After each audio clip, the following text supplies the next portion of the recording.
after Vice President Kamala Harris refused to visit the border in 2021. You have any plans to visit the border? At some point, we've been to the border. You haven't been to the border.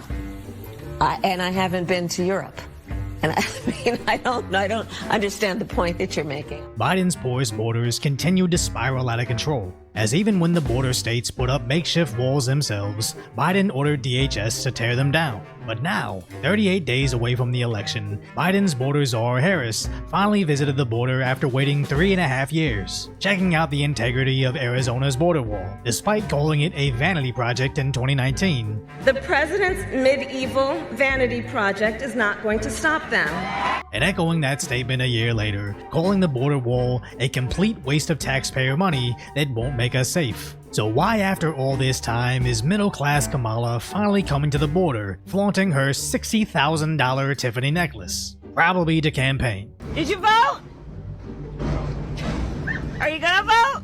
Oh, will you ask people that you know to vote, please? And will you ask them to vote for me? Now obviously it didn't go down exactly like that, but all jokes aside, the truth really isn't that far away, as other than repeating the same stale talking points, her entire 20-minute visit didn't really illustrate any actual solutions for closing the border. And with Harris's history of chanting, "Down with deportation," down with deportation, repeatedly promising migrants a pathway to citizenship, Create an earned pathway to citizenship and an earned pathway to citizenship. A pathway to citizenship. And as president, I won't only bring back the border security bill that Donald Trump tanked, I will do more to secure our border.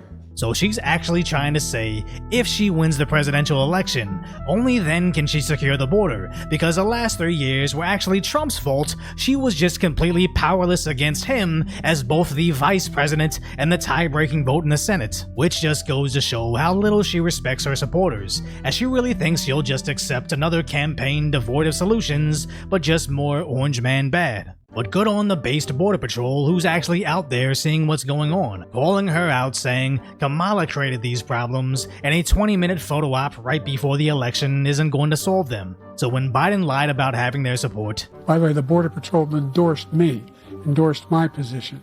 The Border Patrol also made it very clear they have never endorsed Biden, which is similar to what Kamala's campaign is trying to do now, pushing out tough-on-crime Kamala ads featuring California cops in the background, only for those same sheriffs to call her out too. And during her time, this picture here, during her time when she is the Attorney General, she dismantled over 50 different Bureau of Narcotic Enforcement task force up and down the state of California. She represents herself as the law enforcement supporter.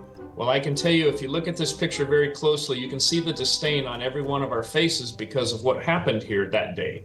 That day, she came in very late to the briefing. She didn't shake the hands of any of the 4 individuals that you see up there. I have a fellow sheriff, Dave Robinson, there with me.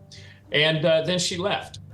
She promoted this as being tough on border gangs. The reality of it is this was local law enforcement working hard. So now Kamala's campaign tries to brag about the, quote, leading national law enforcement group endorsing her, only for those so-called cops only being formed a few months ago to specifically endorse federal candidates, run by some lady that apparently has never been a police, but worked on Democrat John Kerry's presidential campaign. Meanwhile, the actual police union just endorsed Donald Trump. But at least Kamala got the endorsement from the IRS. And it's crazy how just underneath the surface of all Kamala's claims, she consistently shows us whatever she's saying is the complete opposite of what she's actually doing. Saying she's this tough-on-crime border state prosecutor while doing absolutely nothing about the border wall in office, repeatedly stating she wants to provide everybody undocumented with a path to vote. It's the same exact thing when they fabricated some police organization to make it look like cop supporter, when in actuality, the only organization that does are the tax collectors. Because when you're consistently contradictory like Kamala,